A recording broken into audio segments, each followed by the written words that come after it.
A gente precisa, então, entender quais são as estratégias nutricionais para endurance. Vamos começar a falar um pouquinho disso agora e esmiuçar um pouquinho dessas camadas aí que a gente conversou.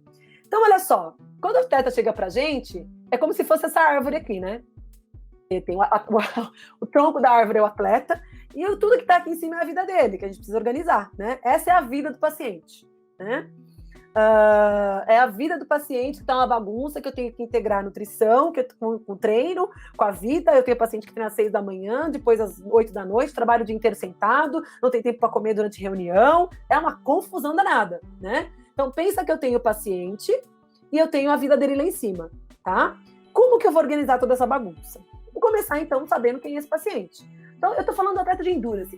O que é atleta de endurance? As pessoas falam para mim, às vezes, até na mentoria: André, você tem alguma recomendação nutricional para mountain bike? André, você tem alguma recomendação nutricional para, sei lá, subida na escalada do Everest? Gente, eu preciso entender qual que é a demanda energética qual é esse tipo de treino, né? Então, assim, que atleta de endurance eu estou falando? Aqui eu trouxe o exemplo de um triatleta, por exemplo, né? Mas o triatleta, mesmo assim, ele pode ser um atleta que faz provas olímpicas, um triatleta que faz provas short, né, rápidas, ou um triatleta de longa distância, que é o caso desse aqui, que faz provas de meio Iron e Iron Full. É um atleta amador ou um atleta profissional? Se for um atleta profissional, de repente ele só faz isso. Só faz isso não, né? Ele só treina, né? A pessoa fala. Não, mas ele treina. Ele não tem outra atividade profissional. Ele treina, tá? Aqui no caso é um atleta amador que tem outra atividade profissional, mas que se dedica como um atleta profissional. Muitos dos atletas amadores, esse é um nicho gigantesco para a gente nutricionista esportivo, porque ele paga nutricionista, fisioterapeuta, planilha de treino, treinador personal, ele paga fisioterapia, ele gasta uma grana. O atleta amador, ele se dedica muitas vezes igual, né, a um atleta profissional, só não tão igual porque ele tem a atividade profissional dele, né? Então, se dedica de 3 a 4 horas por dia de treino esse atleta aqui, por exemplo, e a meta dele seria classificar para o Mundial de Meio Iron e Iron Full em 2021. Então, eu vou saber qual é a modalidade, qual é o tipo de paciente que a gente está falando e o que esse praticante tem de meta, tá? O que esse atleta tem como meta dentro do esporte. Isso aqui é uma colinha básica importante na primeira consulta, tá? Bom, como é organizado o treinamento? Aqui, galera, ó, presta atenção que vem as dicas de como você vai olhar para o treino. Presta atenção. Como é organizado o treino? Se tem planilha, mensal, semanal, só sabe do treino na hora, não tem nada organizado. Como que é esse cara? Ó, olha só, é uma bagunça quando chega isso para o nutricionista, né? Então a gente fica com milhões de dúvidas, olha para aquilo, não sabe nem o que fazer com aquele monte de informação. Z1, Z2, Z3, Z4, Z5, VO2 máximo, VO2 pico, 80 RPM, 90 RPM, 90% de frequência cardíaca máxima. É uma confusão de informações, tá? Mas o que a gente pode fazer? Olha para a planilha de treino e comece a estudar a bioquímica do exercício. Essa é a minha dica inicial. E metodologia de treino. Por quê? Se eu pego uma planilha de treino, por exemplo, como aqui, gente, é um mês de um atleta, tá? Aí eu olho lá, na segunda ele faz natação em Z1, 7 da manhã, 45 minutos de treino funcional, meio-dia. Isso ele faz toda segunda-feira, olha lá. São 4 semanas, toda segunda-feira fazendo uma coisa. Corrida à terça, 5 km em Z2, 5 km em Z4, 5 km em Z2. Aí, na outra semana, na terça, ele faz bike 10 minutos, ele faz 2 vezes de bike, 7 minutos em Z4, 3 minutos em pace fácil, easy pace, depois 2 vezes 6 minutos de Z4, mais 4 minutos de easy pace, depois 2 vezes 5 minutos de Z4 e easy pace. Se eu olhar, eu não vou ler com detalhe cada um desses treinos aqui para vocês, porque a gente vai ficar aqui até amanhã, né? Mas se eu olhar para cada um desses treinos, eu começo a entender qual que é a demanda energética. Essa altura, você já tem que saber o que é Z4, Z2, Z1, você já tem que saber qual é o metabolismo energético envolvido em cada um desses pontos aqui. Então, se eu olhar para cada um dos treinos, eu começo, então, a imaginar, olha lá, corrida 45 minutos a 10 km e Z2. Poxa vida, Z2 pode ser uma intensidade um pouco mais baixa, abaixo do linear, 10 km, 45 minutos. Mais bike, 80 minutos, easy pace, ou seja, poxa vida, é uma estratégia interessante de eu usar aqui, de repente, nesse dia, alguma estratégia que potencializa a adaptação do treino de endurance, porque a intensidade de treino é baixa. Ó, já me veio a informação. Mas aí eu olho para essa bike que eu li para vocês aqui na segunda-feira, olha só, poxa vida, intervaladaço, HIIT geral. Putz, HIIT gera biogênese mitocondrial. O que eu posso fazer ali agora? Bom, gente, eu tenho que olhar para cada um dos treinos. E aí eu vou entender que existe uma lógica quando o treinador faz treino. Olha só, toda segunda-feira o treino é leve e recuperativo. Toda terça, o treino é moderado, com duração máxima de 1h40 e tem alguns hits. Toda quarta, o treino é leve, com duração máxima de 70 minutos. Toda quinta, o treino leve, com duração máxima de 1 hora. Toda sexta, o treino é leve e recuperativo. Todo sábado, o treino é longo, maior que 5 horas de duração. E todo domingo, é treino leve, com duração menor que 2 horas. Essa é uma planilha de um mês, de uma fase de preparação geral específica de um triatleta. Então, quando eu olho para o treino, eu pego um mês, gente. Isso não é difícil, se o treinador trabalha com a gente, né?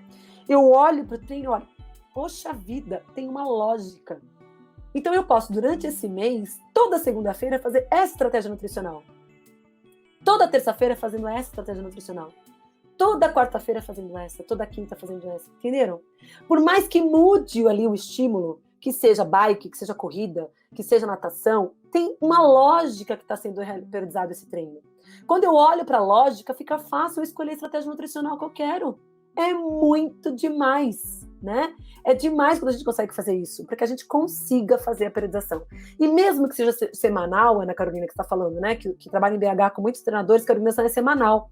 Você pode fazer um remember do atleta. Você pode, semanalmente, você pedir a planilha semanal da semana anterior. Qual que é a minha dica? Porque se ele está numa fase de treino, o treinador não vai mudar o estímulo em semana a semana, assim, de forma tão absurda. Ele tem que ter uma lógica. Então, você vai olhando, de repente, a semana anterior, vai pegando as 2, 3 semanas anteriores, até você entender o raciocínio do atleta, do treinador. Vai entendendo o que ele está fazendo, né? Se ele não consegue te dar isso, pede para ele uma periodização de 2 meses atrás, de repente, que você começa a entender o raciocínio do treinador. Não é fácil, gente, eu sei que não é fácil. Eu não tô querendo trazer nenhuma fórmula mágica aqui para vocês e dizer para vocês, isso aqui é super fácil de fazer. Não é. Não é fácil. Por isso que a gente precisa se capacitar todos os dias, eu falo, né? Se capacitar cada vez mais para conseguir entender os treinos dos nossos atletas. Porque isso aqui diferencia a nossa conduta nutricional e nos coloca num outro nível de atendimento nutricional. Um outro nível de nutricionista dentro do mercado de trabalho, tá? Bom, e aí, olha só, se eu olhar meticulosamente para o treino, eu peguei uma outra planilha aqui, olha só, de uma fase mais de potência, que ele chama, né, o treinador. Olha só, tem dia que o treino é 8 km em pace fácil, 40 minutos. E tem dia que ele faz um intervalado, olha lá, um HIIT de potência aeróbia. Então tem dia que é treino de endurance e tem dia que é potência aeróbia. Opa! E aí, que a Andréa Pinheiro me perguntou lá atrás, que acontece muito no CrossFit. Existem estímulos variados, às vezes, no mesmo dia e na mesma semana. Por isso que eu preciso olhar com atenção para cada pedacinho do treino do meu paciente. Porque eu consigo entender o que está acontecendo, né, com esse meu paciente. Cada pedacinho que tem ali, eu vou saber e vou começar a ter uma organização, um olhar diferente para o que ele está fazendo. É muito difícil a gente conseguir isso, gente, numa primeira consulta. Se eu não tenho um conhecimento, nem pelo menos 2 meses desse atleta, é muito difícil a gente ter esse olhar, né? Então é importante a gente olhar para cada pedacinho desse treino para entender quais estratégias nutricionais que a gente vai escolher. E aí, olha só o que eu faço. Aqui é a minha dica para vocês de hoje. Isso aqui é ridículo, né, gente? É uma planilha de Excel, ridícula, que inclusive eu mostro nas mentorias, né? Eu coloco lá os dados do paciente, ó, peso, percentual de gordura, massa livre de gordura, faço a taxa metabólica pelo Cunningham, eu tenho calorímetro, eu faço a calorimetria também, aí coloco o fator atividade e somo 5% da termogênese induzida pela dieta. Então eu começo a dieta desse atleta aqui com 2.500 calorias. Começo com 2.500 calorias. E aí alguém me perguntou, mas como é que você faz os métodos? Eu vou falar dos métodos do cross, Rogério, aguenta firme aí, daqui a pouco eu chego no cross, eu tô no endurance ainda. Como é que eu faço os métodos de endurance? Olha só, eu vou lá e primeiro eu faço tabela. Então ele faz natação, bike, corrida e musculação, que seria o treino funcional. Então eu venho aqui e coloco quantos minutos, olha só, cada uma dessas atividades ele gasta, em cada uma dessas atividades a cada dia da semana, tá? Aí lá embaixo eu multiplico o METs pelo peso, né, desse paciente e divido, claro, por 60 para achar por minuto e multiplico pela quantidade de minutos que ele treina. Então, olha lá, eu acho lá, sei lá, natação, eu olho lá no compêndio de atividade física. Coloca no Google assim, ó, compêndio de atividades físicas. Vocês vão achar uma tabelinha em PDF gigantesca que traz ali uma infinidade de atividades físicas que me dão a quantidade de METs para cada modalidade. Gente, isso vai ficar perfeito? Claro que não. Não vai ficar perfeito. Mas vai ficar muito próximo daquilo, porque a tabela do compêndio, ela é publicada justamente, é um artigo científico, foi publicado, ela é extremamente fidedigna frente às atividades, que foi comparada com o gasto calórico das atividades de verdade, ali em si, né? Foi avaliado isso. Então, o compêndio ajuda muito a gente a encontrar ali o gasto calórico. Não vai ser perfeito, mas vai ser muito próximo. Já vai ser um dado importante que eu tenho desse paciente. Aí, lá embaixo, eu tenho lá, por exemplo, olha só. Na segunda-feira, meu atleta gasta 811 calorias, na terça, 1.330, na quarta... Olha, por isso que eu não posso fazer treino de quarta na terça. Porque na terça estava programado para eu gastar 1.330 calorias. E na quarta, 584. Né? Como que eu vou ficar da minha cabeça mudando o dia de treino? Tá? Compêndio... Bia, escreve aí para mim. Compêndio de atividade física, tá? Então, olha só, a gente tem ali o gasto calórico de cada atividade durante a semana. Eu somo com os 2.500 que eu comecei lá, a base inicial, né? Que foi a taxa metabólica basal, o fator de atividade, mais o termogênico pela dieta. Eu tenho ali, olha só, uma dieta 1, que eu faço a média de segunda, quarta, quinta e sexta, tá? Então, com exceção da terça-feira, eu não coloco nessa média desses dias, porque, olha, 3.300, 3.084, 3.150, 3.300, então eu faço uma média de 4 dias aqui, faço uma dieta 1 para esses dias. Faço uma dieta 3, que seria a terça e o domingo, onde o gasto calórico é muito parecido, então ele vai ter um plano para terça e domingo, um plano para segunda, quarta, quinta e sexta, e um plano para o sábado. É fácil ser nutricionista esportivo, gente? Diz aí para mim no chat. É fácil ser nutricionista esportivo? É só dar whey pós-treino, beta-alanina, bicarbonato e creatina? É fácil calcular o gasto calórico do meu paciente que gasta energia? Imagina o crossfit, imagina a hora que eu chegar no crossfit. Imagina, galera. Não é fácil ser nutricionista esportivo.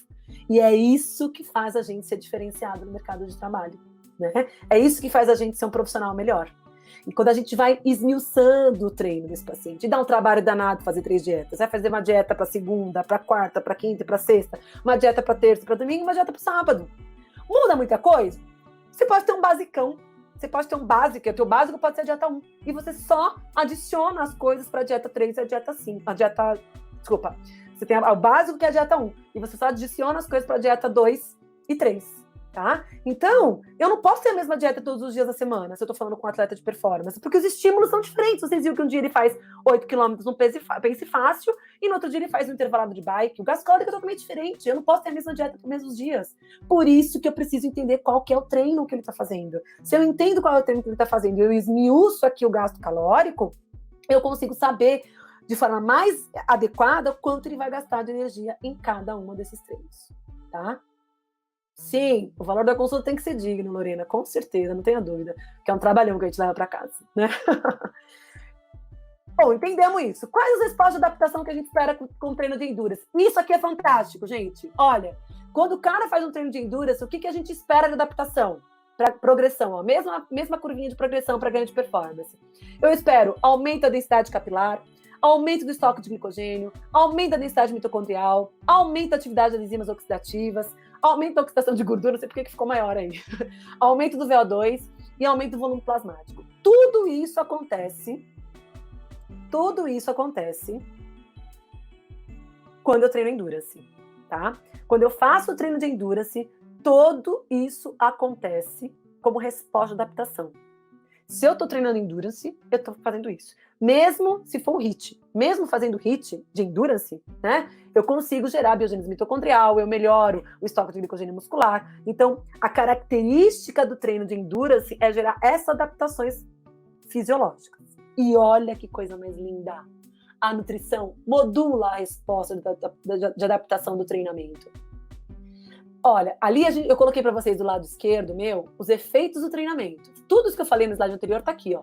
Aumento da densidade capilar, aumento do estoque de glicogênio, aumento da densidade mitocondrial, aumento das enzimas oxidativas, aumento do VO2, aumento do volume plasmático, aumento da oxidação de gordura. Tá tudo aqui, tá? Como a nutrição pode atuar modulando essa resposta de adaptação? Então, se o treino de endurance aumenta o estoque de glicogênio, o que eu tenho que fazer enquanto nutricionista para modular essa resposta de adaptação? Dar suporte de carboidrato antes, durante e após o treino. Isso é importantíssimo para garantir esse aumento do estoque de glicogênio. Fazer uma estratégia de supercompensação de carboidrato em determinados momentos do ciclo de treino, porque isso ajuda também a aumentar o estoque de glicogênio. O que eu faço para aumentar a densidade mitocondrial? O treino faz isso, mas o que eu posso fazer enquanto nutricionista? Uma estratégia train low, uma restrição energética, aumentar a produção de corpos cetônicos, potencializar o consumo de alimentos fontes de butirato, trabalhar com nitrato, potencializar o consumo de polifenóis, quercetina, resveratrol, epiglutamate, catequina galato, chá verde. Tudo isso aumenta a densidade mitocondrial, junto com o treino de endurance. O treino de endurance potencializa o aumento da densidade mitocondrial. Essa resposta adaptativa pode ser modulada com essas estratégias nutricionais. Tem outras, tá, gente? Eu coloquei algumas aqui para vocês. Aumenta as enzimas oxidativas. Train low. Já está super comprovado que treinar com baixo estoque de glicogênio muscular aumenta a atividade de enzimas oxidativas, especialmente no ciclo de Krebs. Aumento do VO2. Alguns estudos mostram que o consumo de nitrato pode melhorar o VO2. Aumento do volume plasmático. A correta hidratação, entrar hidratado para um treino. A reposição de eletrólitos, a ingestão de carboidratos de forma adequada durante o exercício de longa duração. Tudo isso gera uma resposta, modula a resposta de adaptação no aumento do volume plasmático. O treino, desculpa.